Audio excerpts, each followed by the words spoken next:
Um, and I think that I don't know if you were active back then. Like, did you ever use ICQ? ICQ. It doesn't sound familiar. It was like in the like 97, 98. It was the early social media.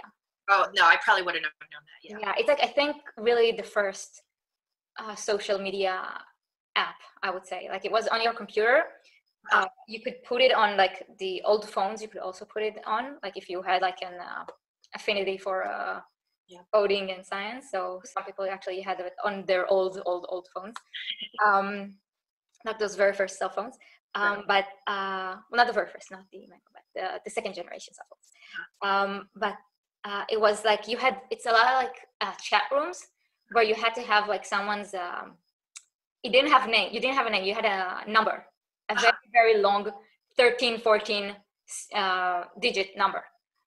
For older people that got like in later, you had like 18 or 21 digits. It was insane, but you remembered all of it and you would give it to people. And it was like chat rooms. Before they were like it was a chat room, but it was mobile because you could put it on the phone. You could put it on your computer very easily and create this like home for your friends, for people to talk about shared interests. And it was unlike chat rooms, they had that friend function. Yeah.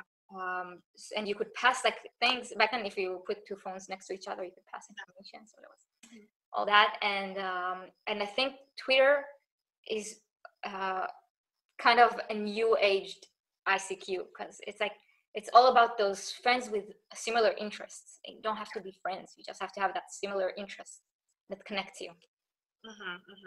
And also you have that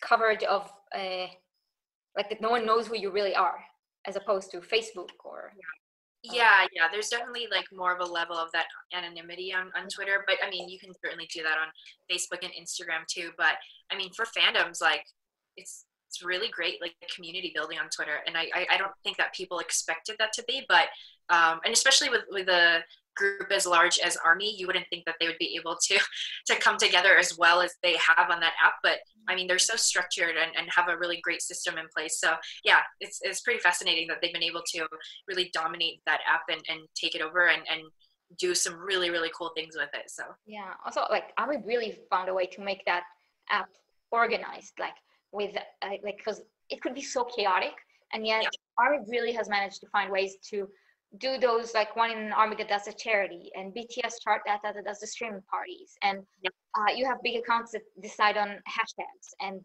then spread it through other accounts, and immediately like decision making. Like I don't know if you said with the Match a Million, like when we were getting close to match that million, and deciding on what hashtag to use, and it kept changing like in the last few minutes. I noticed that, and yet people really like that information passed so quickly to for matched the million to 2 million for BLM to make it about the Black Lives Matter movement, and that it happened so quickly. It's really impressive how, and even the whole Match a Million project happened incredibly fast. Yeah, definitely. I mean, well, it helps to have all of these big fan bases to help with the conversation, right? You know, I think what people are super fascinated by is you have a lot of these really big influential accounts. I mean, like looking at a lot of these fan bases, you see like not just tens of thousands, but like hundreds of thousands, and even some have millions of followers, right? So if you have a bunch of these fan bases who are all saying the exact same thing, and like it's so easy to just trickle that information down, and then everyone just starts spreading it to their own individual networks. So yeah, word travels super fast in the fandom. If only that fake fandom account would also trend stuff. I know. They had a lot of followers. Like crazy. They have 4.3 million. Imagine what we could have done.